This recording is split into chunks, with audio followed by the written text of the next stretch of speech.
সুপ্রিয় শিক্ষার্থীবৃন্দ, আজকের অনলাইন ক্লাসে সবাইকে স্বাগতম জানাচ্ছি।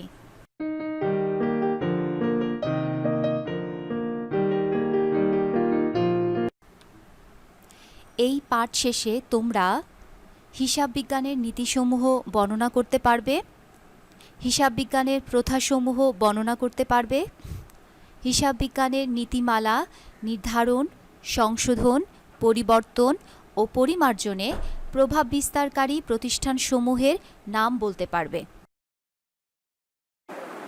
এখন আমরা আলোচনা করব হিসাব বিজ্ঞানের নীতিসমূহ নিয়ে। হিসাব বিজ্ঞানের মৌলিক ধারণা বা অনুমানসমূহের উপর ভিত্তি করে হিসাব বিজ্ঞান পেশা নীতিসমূহের উন্নয়ন ঘটিয়েছে, যা আর্থিক ঘটনা কিভাবে লিপিবদ্ধ করা ও বর্ণনা করা উচিত তা নির্দেশ করে। আমরা এখন হিসাব বিজ্ঞানের নীতিসমূহ এবং লেনদেন লিপিবদ্ধকরণে এদের প্রভাব নিয়ে আলোচনা করব। প্রথমে আসছে ক্রয় মূল্যের নীতি। ক্রয় মূল্যের নীতি দেখো, এই নীতি অনুযায়ী একটা পণ্য ক্রয় মূল্য বা ঐতিহাসিক মূল্য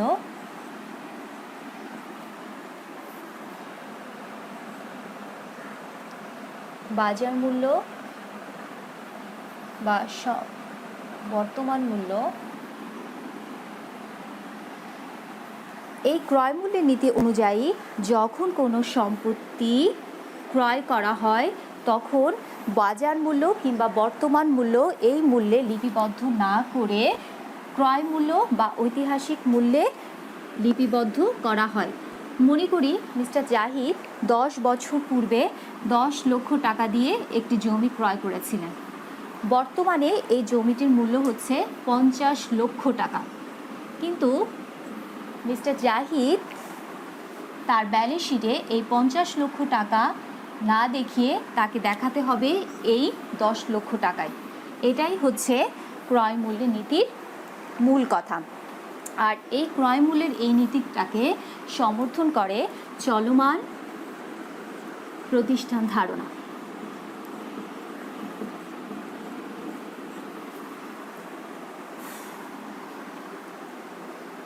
এরপরে আমরা আলোচনা করব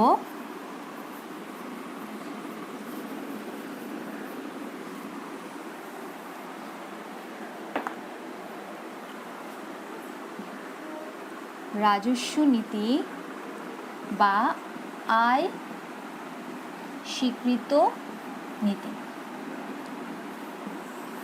রাজস্ব নীতি বা আয় স্বীকৃত নীতি হচ্ছে যখন কোনো হিসাবকালে আয় অর্জিত হবে তখন আমরা তাকে আয় হিসেবে গণ্য করব। যদিও সেটা যদি নগদ নাও পাওয়া যায় তবুও আমরা সেটাকে ওই হিসাবকালের আয় হিসেবে গণ্য করব। যদি অগ্রিম আয় হয় তবে সেটাকে আমরা বাদ দিব। যেমন আমি একটা কোনো পণ্য বিক্রয় করেছি 5,000 টাকার পণ্য বিক্রয় করেছি, তার মধ্যে আছে বকেয়া 3,000 টাকা। আমরা মনে করি 2019 সালে বিক্রয় করেছি 5,000 টাকা, তার মধ্যে আমি 2,000 টাকা পেয়েছি, কিন্তু 3,000 টাকা এখনও আমি পাইনি, এটা বকেয়া আছে। যদিও আমি 3,000 টাকা পাইনি, আমার ওই হিসাবকালে আয় হয়েছে 5,000 টাকা, আমি 5,000 টাকায় আয় দেখাবো। যদি কোনো হিসাবকালে যদি অগ্রিম আয় হয় তাহলে সেটা আমরা ওই হিসাবকালে অগ্রিম দেখাবো না, কারণ ওটা ওই হিসাবকালের আয় নয়, ওটা আগামী বছরের আয়। সেক্ষেত্রে অগ্রিম আয়টাকে আমরা বাদ দিব, অগ্রিম আয়টাকে আমরা বাদ দিয়ে দেখাবো।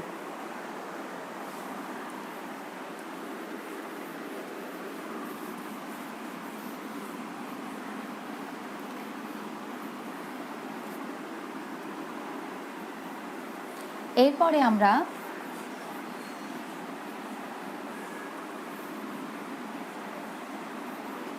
আমরা দেখাবো ব্যয় স্বীকৃত নীতি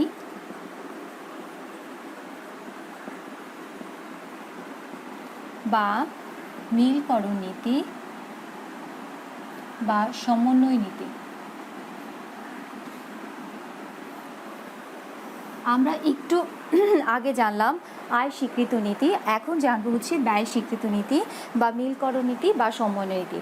এই ব্যয়করণ আয় স্বীকৃত নীতিতে যেমন যে হিসাবকালে আয় অর্জিত হয় সেটাকে ওই হিসাবকালে অন্তর্ভুক্ত করতে হয়, তেমনিভাবে ব্যয় স্বীকৃত নীতি মিলকরণ বা সমন্বয় নীতিতেও যখনই যেই বছরের হিসাবকালে ব্যয় সংঘটিত হয় সেটা যদি নগদে প্রদান করা নাও হয়, সেক্ষেত্রে ওই হিসাবটাকে আমরা ওই ব্যয়টাকে ওই বছরের ব্যয় হিসেবেই গণ্য করব।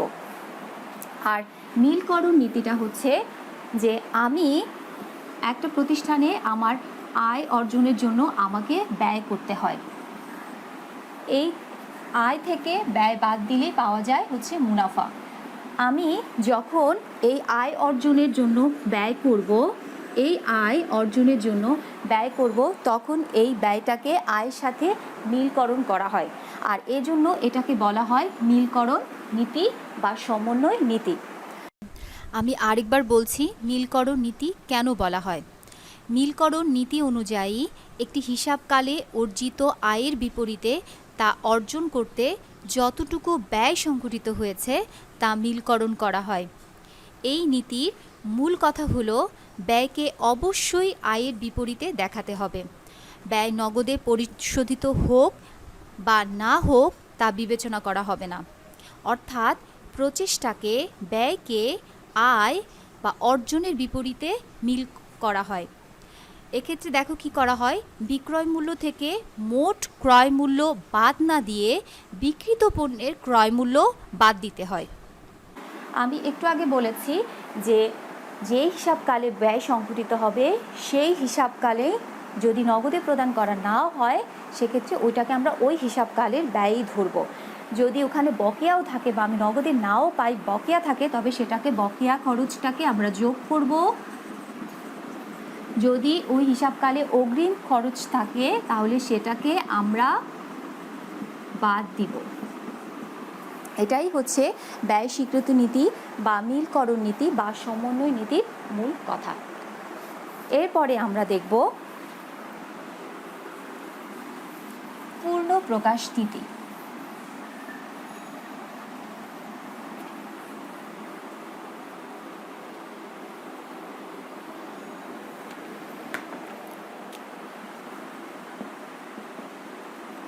পূর্ণ প্রকাশ নীতি, এই নীতিটা অনুযায়ী আমরা আমাদের যে অভ্যন্তরীণ আর্থিক বিবরণীতে অভ্যন্তরীণ এবং বহিস্থ যেসব ব্যবহারকারী আছে তাদেরকে আমরা সম্পূর্ণরূপে পূর্ণাঙ্গরূপে তাদেরকে আমরা আর্থিক তথ্যাবলী প্রদর্শন করব। এক্ষেত্রে এই পূর্ণ প্রকাশ নীতি অনুযায়ী কি করা হয়, জাবেদায় ব্যাখ্যা দেয়া হয়, ব্যাখ্যা প্রদান করা হয়, ব্যাংক সমন্বয় বিবরণী তৈরি করা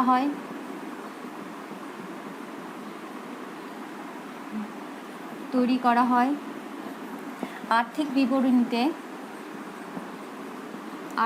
বিবরণীতে অন্তঃকলাম ও বহি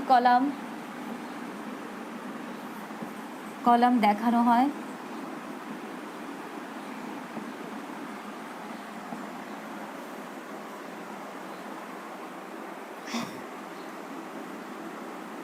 সম্ভাব্য দায় বিবরণী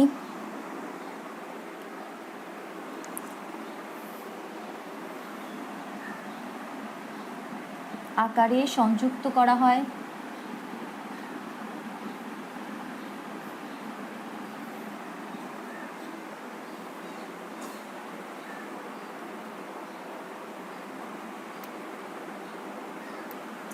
তাহলে দেখো পূর্ণ প্রকাশ নীতিতে আমরা করব প্রত্যেকটা লেনদেনেরকে আমরা ডিটেলস বা পূর্ণাঙ্গ রূপে আমরা প্রকাশ করব, যাতে প্রতিষ্ঠানে যেসব অভ্যন্তরীণ যেসব ব্যবহারকারী আছে, বহি ব্যবহারকারী আছে, তাদের কাছে যেন সেগুলো স্পষ্ট বা ক্লিয়ার থাকে।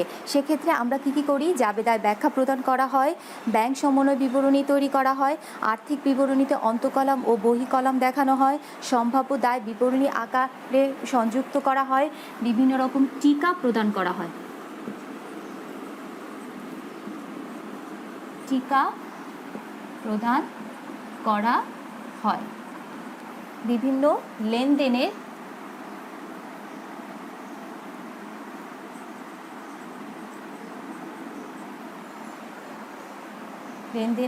টিকা প্রদান করা হয়। এই হচ্ছে আমাদের হিসাব বিজ্ঞান নীতিসমূহ। হিসাব বিজ্ঞান নীতিসমূহ হচ্ছে ক্রয় মূল্যের নীতি। আমি আরেকবার মনে করিয়ে দিচ্ছি, নীতিসমূহের মধ্যে আছে ক্রয় মূল্যের নীতি, আয় স্বীকৃত নীতি বা রাজস্ব নীতি, ব্যয় স্বীকৃত নীতি বা মিলকরণ নীতি বা সমন্বয় নীতি, এছাড়া আছে আর হচ্ছে পূর্ণ প্রকাশ নীতি।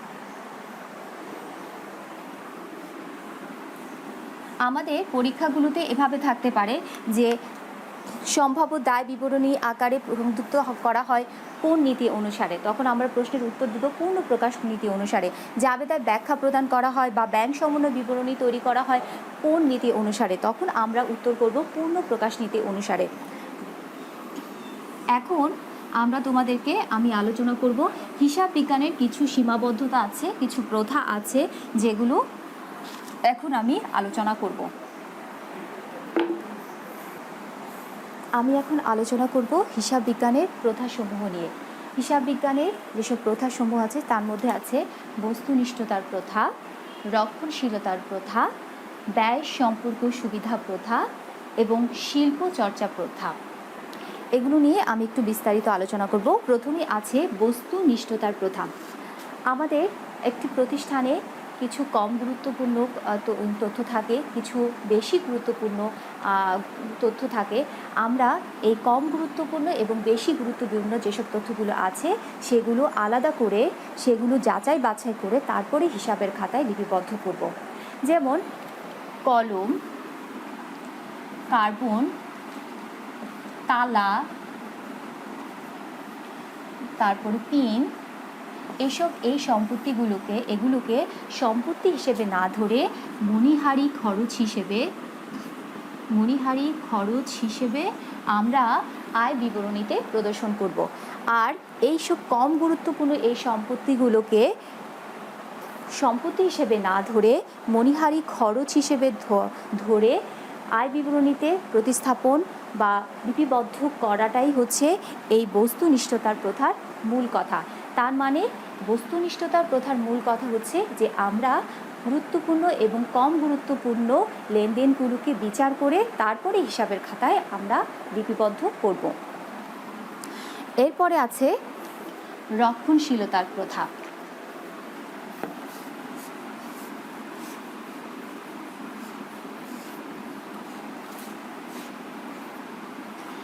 এই রক্ষণশীলতা প্রথার মূল কথা হচ্ছে ক্ষতিরোধ আগে মুনাফা পরে।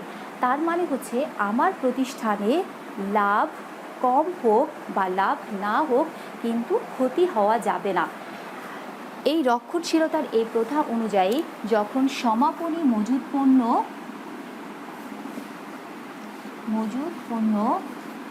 মূল্যায়ন করা হয় তখন ক্রয় মূল্য এবং বাজার মূল্যের মধ্যে যেটি কম সেটিকে মূল্যায়ন করা হয়। ধরা হলো ক্রয় মূল্য, এক সমাপনী মজুদ পণ্যের মূল্য, ক্রয় মূল্য 45,000 টাকা, বাজার মূল্য হচ্ছে 50,000 টাকা। এখন রক্ষণশীলতার প্রথা অনুযায়ী সমাপনী মজুদ পণ্য মূল্যায়নে ক্রয় মূল্য এবং বাজার মূল্যের মধ্যে যেটি কম সেটিকে লিপিবদ্ধ করা হয়। কেন করা হয়? যদি 50,000 টাকা লিপিবদ্ধ করা হয় এবং ভবিষ্যতে যদি এই 50,000 টাকার সমাপনী মজুদ পণ্যের মূল্য যদি কমে যায়, সেক্ষেত্রে ব্যবসায়ী কিন্তু একটা অস্বাভাবিক ক্ষতি বা বিপদের সম্মুখীন হতে পারে। এই অস্বাভাবিক ক্ষতি বা বিপদ এড়ানোটাই হচ্ছে এই রক্ষণশীলতা প্রথার মূল কথা।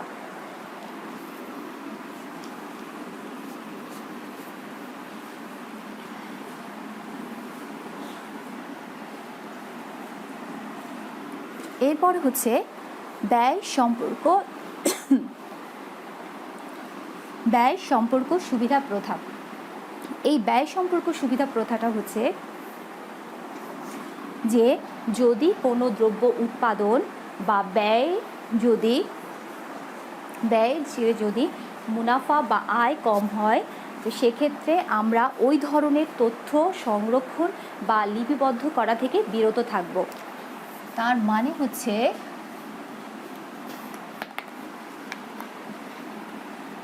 আমার ব্যয় আর মুনাফা বা আয় যদি কম হয়, ব্যয় সমান সমান না হয় বা ব্যয়ের থেকে কম হয়, সেক্ষেত্রে আমরা ওই ধরনের তথ্য লিপিবদ্ধ করব না।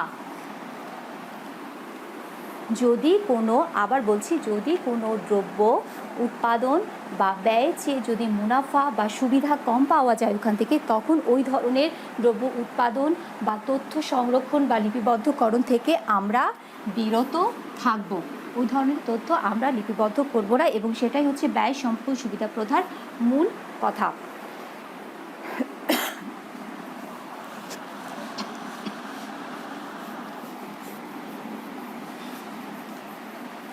এরপরে হচ্ছে শিল্প চর্চা প্রথা। এই শিল্প চর্চা হচ্ছে, ধরো লাক্স, মেরিল, কেয়া, এই যে এগুলো হচ্ছে সব হচ্ছে সাবান শিল্পের অন্তর্ভুক্ত। এগুলো সব সাবান শিল্পের অন্তর্ভুক্ত। লাক্স, মেরিল, কেয়া এগুলো সবই সাবান শিল্পের অন্তর্ভুক্ত। এই প্রতিষ্ঠানগুলো সার্বজনীন হিসাব বিজ্ঞান নীতিমালার বাইরে গিয়েও তাদের আর্থিক প্রতিবেদন প্রস্তুত করতে পারে। তার মানে হচ্ছে তারা গ্যাপের বাইরে গিয়েও তারা আর্থিক প্রতিবেদন তৈরি করতে পারে। সেক্ষেত্রে তাদের কি করতে হবে? লাক্স, কেয়া এবং মেরিল এই প্রতিষ্ঠানগুলো তারা তাদের লেনদেনগুলো, তাদের আর্থিক অবস্থার যে বিবরণী তৈরি করে সেগুলো তুলনামূলক কাছাকাছি হতে পারে। তুলনামূলক কাছাকাছি হবে যেন তারা তাদের প্রত্যেকের আর্থিক বিবরণীর সাথে তারা তুলনা করতে পারে।